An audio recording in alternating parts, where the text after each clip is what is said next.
Sometimes you run into problems when you do wiring, and I've ran into a problem today. It's not my fault. The voltmeter that I got is malfunctioning. It correctly reads the right voltage when you first turn the engine on, or hook it straight to the battery, but then it keeps going increments, up in increments of 0.1. So it'll read like 13.2, 13.3, 13.4, 13.5, 13.6, and just keep going and going. So I've contacted the company that I bought it from. Unfortunately, I bought it like 3 months ago, and now I'm just getting around to putting it in. But we'll see what they have to say. If I've got to order a new one, I'll order a new one, and then that one will be guaranteed to work.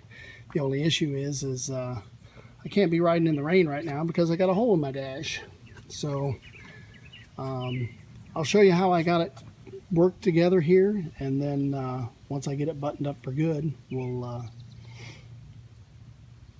show you the final results. But basically, the wire that came off the speakers that went to the ignition comes in here, and it goes to a fuse, because I don't believe it was fused. So I got a 15 amp fuse running in line now on the positive line, and then that runs down into the cavity back here and runs to my voltmeter, and then it runs from the voltmeter to the USB plug down in there. So the negative wire works the same way. It's coming off of this bike ground right here and is running down to the voltmeter, and then it runs from the voltmeter to the USB plug. Everything worked when I hooked it up. It's just that that voltmeter just kept rising and rising and rising, and so that's not gonna work for me. So like I said, I've contacted the company, and we'll get back to you and finish this project when we can. Okay, it's a new day, and I've got the scooter torn back apart. I got my new voltmeter from the company. I emailed them on the day that I took this apart, and they emailed me back within an hour on a Saturday and said they would ship me out a new one free of charge on Monday. So I'll leave a link to them, their site on Amazon.com. I surely appreciate their customer service, and we're going to get this thing put back together today.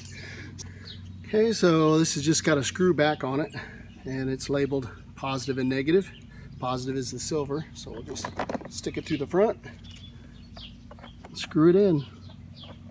I know you probably can't see very well, but I got to be able to see. Make sure it's straight in there,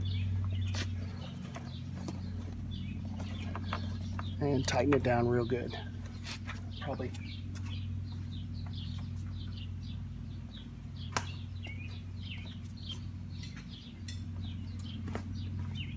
I'll tap that with a screwdriver just to make sure it's nice and tight.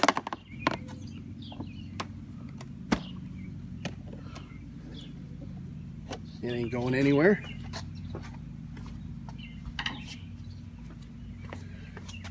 I've also pre-tested this voltmeter. I hooked it to my other scooter to the battery just to make sure that it held the right amount of charge, and the other scooter has a voltmeter on it already just like it, and so it was working properly. Okay, so positive is the red, negative is the black. Okay, time to test.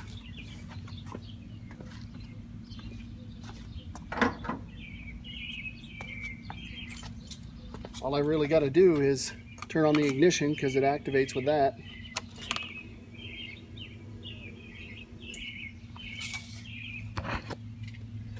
And we'll give you a look-see at it here.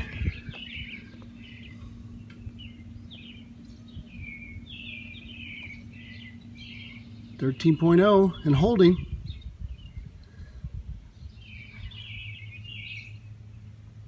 That's what we want to see. Now I know this is these aren't high quality, because you can see there in the sun you can't really see it, but I don't need to be looking at it all the time. I just need to be able to check it once in a while. What I'm mainly going to be using this for is checking my voltage on my battery when I do cold starts in the fall and winter. This bike has had an issue in the past, and so being able to look at my voltage with my lithium iron battery in it, I should be able to turn on the ignition and see that the voltage is low, but then rises over time, because that's the way with the ignition on and the lights on, because that's the way a lithium iron battery works. So let's get this thing buttoned up. Once again, this front cover just slides on. You've got your headlight plug, you got your right turn signal plug and your left turn signal plug, and it just drops in on these tabs. We're going to just kind of halfway set it in place first and get our connections made.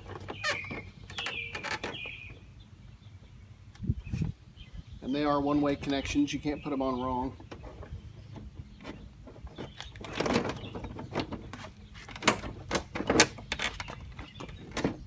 Slide it on these bottom tabs here and then rotate it into the front underneath this thing here. Okay, just a quick hold it in temporary position. We'll put this front screw in first.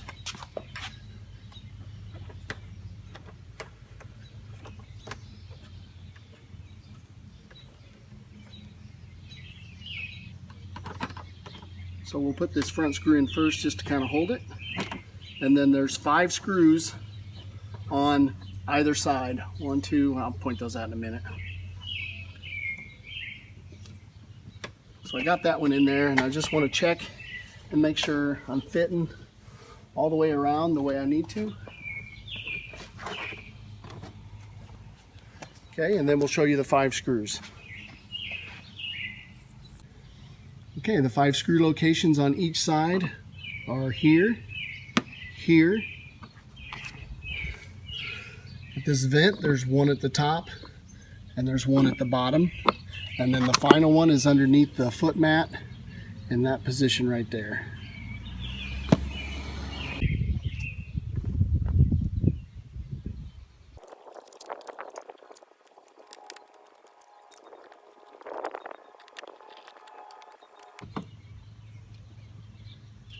And install the same 5 screws on the other side and pop your mat back into place.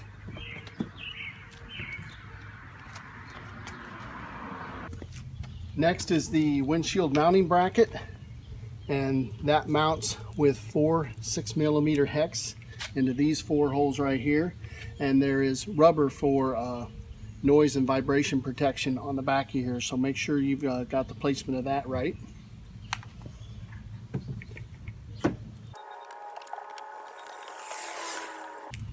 Now these drive in at an inward angle, so pay attention to that, because I just had a little bit of trouble getting that one on there.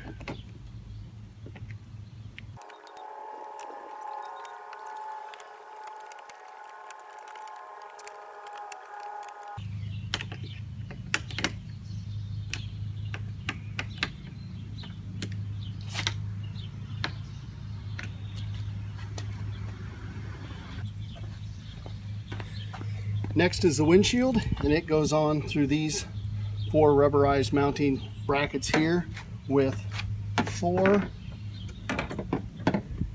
10mm hex.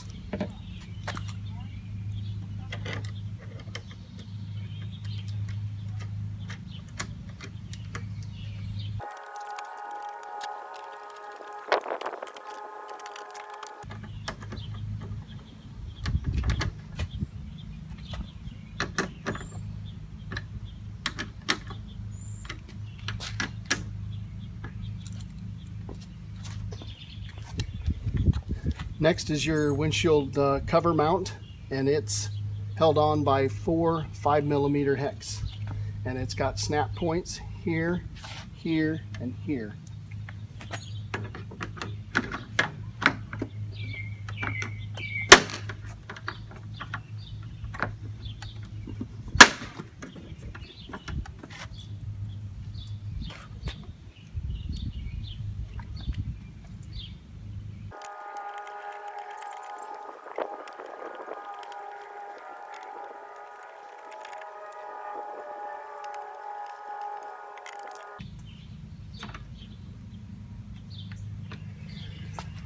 Now, with any project, what you'll want to do when you take screws out is you'll want to double check all these screw positions in a week's time or a couple weeks time or in a month's time, just to double check to make sure they're not working themselves out.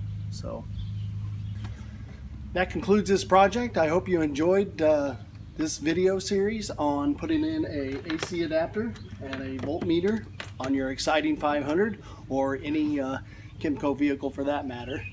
Like this video, press that button. If you really enjoyed it, go ahead and click one of my advertisers and see what they have to offer.